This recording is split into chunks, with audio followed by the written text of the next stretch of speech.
যে আপনি তো বিগত দিন ভোলা 4 আসনে নাজিমুদ্দিন আলম সাহেবের পক্ষে লোক হয়ে কাজ করছেন, কিন্তু আমরা দেখতেছি ইদানিং আপনি তাকে বাদ দিয়ে এককভাবে আপনি নির্বাচনী প্রচার চালাচ্ছেন। আবার গতকালকে দেখলাম যে আপনি মনোনয়ন প্রত্যাশী হিসাবে আসলে বিভিন্ন জায়গায় ফোকাস হচ্ছে। আসলে এই ব্যাপারে আপনি কি বলবেন?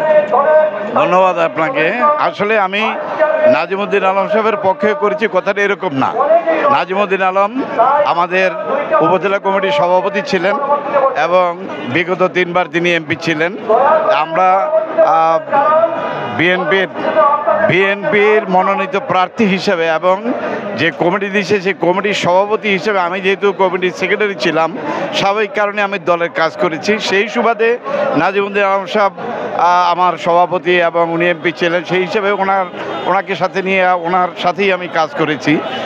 তার অর্থ এই নয় যে আমি নাজিমুদ্দিন আলম সাহেবের বিএনপি করি।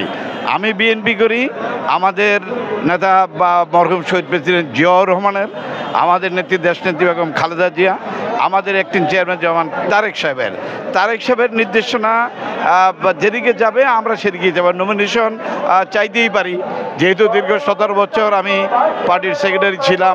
92 সালে আমি একবার নমিনেশন নিয়েছিলাম। নমিনেশন চাইতেই পারি, তো নমিনেশন চাওয়াটাই তো বড় কথা না। যাকেই নমিনেশন দেবে আমরা সবাই মিলেমিশে দানের শীষের জন্য সবাই একত্রে হয়ে কাজ করব, এটাই আমার মূল উদ্দেশ্য। এবং বর্তমানে যেই প্রচার অভিযানে আমি নেমেছি সেটা হলো, যেহেতু আমাদের কমিটি নাই, তা আমি তো কী হিসাবে যাচ্ছি, আমি তারেক সাহেবের দলের একজন কর্মী হিসাবে আমি তার যে 31 দফা রাষ্ট্র মেরামতের যেই রাষ্ট্র কাঠামো মেরামতের যে 21 দফা, সেই 21 দফা নিয়ে মাঠে ময়দানে আমি ঘুরতেছি আর মানুষকে বলতেছি আপনারা তারেক জিয়ার সালাম নিন, ধানের শীষে ভোট দিন। এখানে প্রার্থীদেরকে অনেকেরই ডাকা হয়েছে, যেমন আমাদের ভোলা 4 থেকে 2 জনকে ডাকা হয়েছে। আসলে যে ডাকের ভিতরে কি আপনি আছেন কিনা? না, এখানে যে প্রার্থী হিসেবে ডাকছে, এটাকে আমি বলবো যে যেহেতু ওনারা 2 জন সেন্ট্রালের রাজনীতি করেন, সেখানে ওনাদের 2 জনের একটা বলয় সৃষ্টি হয়ে ওখানে বিএনপি দ্বিধা বিভক্ত হওয়ার একটা পথে চলে যাচ্ছে।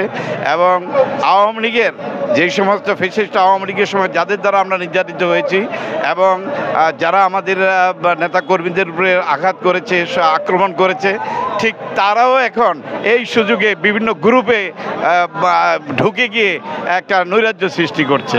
সেই কারণে আমার যেটা মনে হয় যে প্রত্যেকটা নির্বাচনী এলাকায় যেখানে এই সমস্ত সমস্যা আছে, গ্রুপিং হয়ে নিজেদের মধ্যে একটা আত্মঘাতী সংঘাত হতে পারে, আমার মনে হয় তাদেরকে ডেকে আমাদের একদিন চেয়ারম্যান সাহেব এই নির্দেশনাই দিবেন যে আপনারা সবাই মিলেমিশে কাজ করতে হবে। নমিনেশনের ব্যাপার এখনও অনেক পরে।